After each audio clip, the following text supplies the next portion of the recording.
sidhani tulikutana na Ruto mwaka gani, atuelezee tulikutana wapi. Unajua social media ingine Kalonzo anakutana na Ruto State House. Saa hii kuna mabloga wa State House wa ajabu, pengine walikuwa wana blog wakiona anamsaidia kiongozi wao, kumbe anamharibia pakubwa. Ndio nikakuuliza alisema akiwa wapi.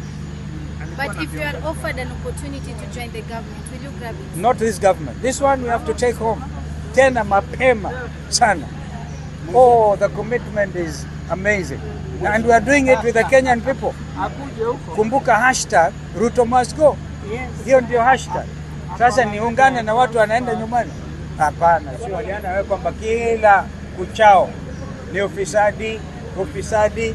Lazima jambo hili likomeshwe na wenye nia safi, uwezo wako na wanajulikana. Kwa hivyo ngojee muundo mpya wa upinzani, alafu zote tushikamane, tuseme jamaa waende nyumbani. Kwanza watakuwa one term. Na hiyo ni kawaida, walifanya hivyo Botswana, walifanya kwingine.